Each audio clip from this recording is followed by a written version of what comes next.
Good morning, student. In standard 4th English, poem number 9, From a Railway Carriage. Right. In last lecture, we already complete the what is a poem. Tell us, right. So now moving on. Today we are going to start a hard words, meaning and question answer of this chapter. So right. Today we are start a hard words. So first one, WITCH, which. BRIDGE, bridge. DITCH, ditch. TROOP, troop. MEADOW, meadow. STATION, station. CLAMBER, clamber. SCRAMBLE, scramble.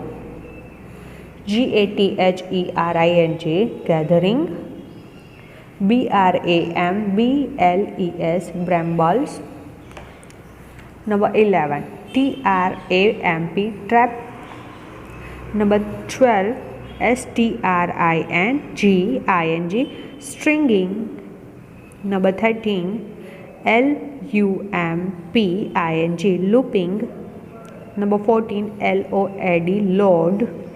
Number 15, GLIMPSE, glimpse. Right. So this is a hard one. Now moving on, the next one is the meaning. BRIDGE, bridge मतलब link, LINK, link.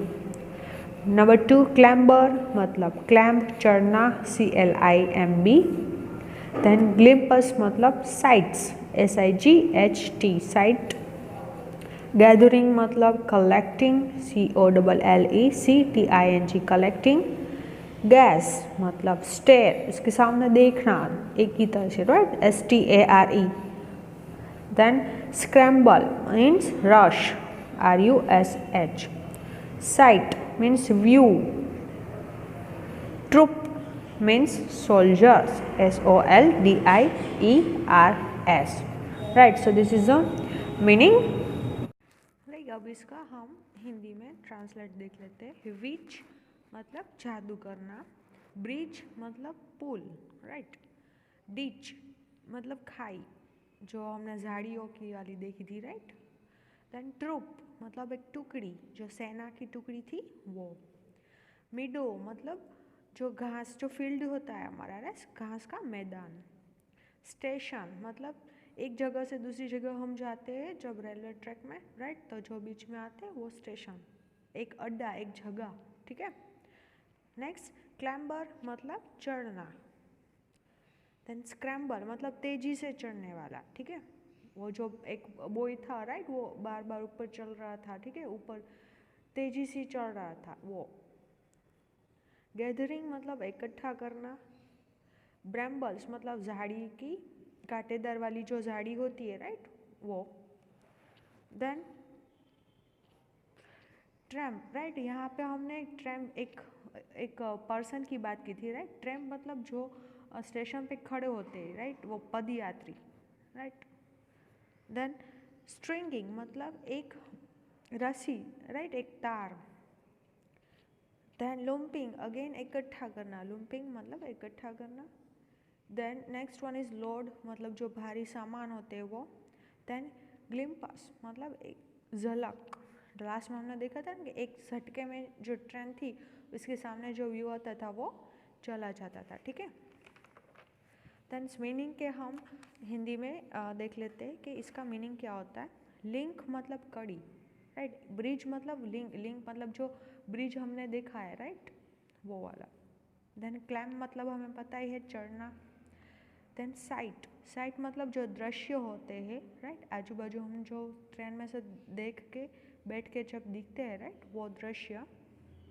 Collecting मतलब इकट्ठा करना, सब gather करना.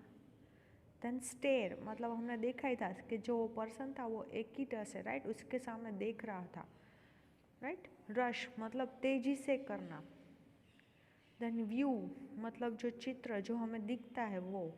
And soldiers मतलब हमारे सैनिक, ठीक है. सो हमने हार्डवर्ड और मीनिंग के जो आंसर है उसके जो हिंदी में मीनिंग होते हैं वो सीखे, ठीक है।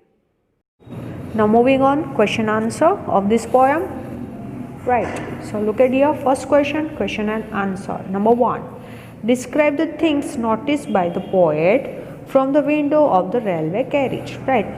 आपको डिस्क्राइब करना है कि जो पोएट है उसने विंडो में बैठ के क्या क्या उसने नोटिस किया है, राइट। तो first one, a child who was clambering and scrambling, right. एक चाइल्ड था, राइट, जो बार बार ऊपर चढ़ रहा था, क्लैम्बरिंग एंड स्क्रैम्बलिंग मतलब चढ़ रहा था और गिर रहा था। A tramp who was standing gazing, एक पर्सन था जो वहाँ पे स्टैंडिंग खड़ा था। डेजीज, राइट, फ्लावर्स भी थे। A cart that was running away in the road, एक कार्डबोर्ड थी, राइट, जो रनिंग चल रही थी रोड पे।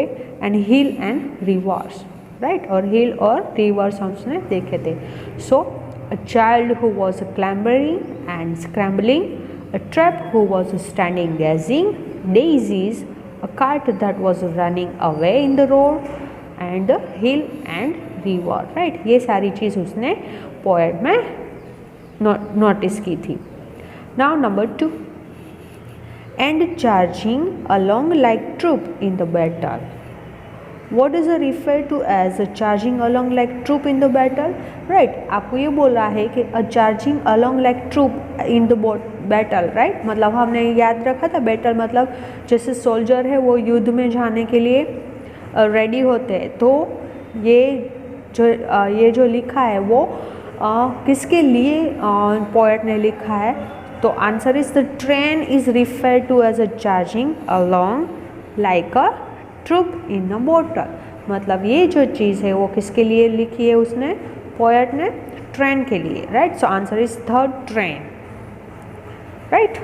Now moving on, number third one, painted station whistle by, what do you think the poet say this, right. Painted station whistle by मतलब उसका मतलब क्या पोएट बोल रहे हैं, because train move at the great speed, right, because जो train थी वो बहुत स्पीड में जा रही थी। मतलब पेंटेड स्टेशन मतलब एक के एक बाद जो नाम होता है हमारे स्टेशन में, राइट, ये आया फिर उसके बाद ये आया, विसल मार के वो आगे आगे फास्ट जा रही थी, इसका मतलब ये है the train moves eight the great speed.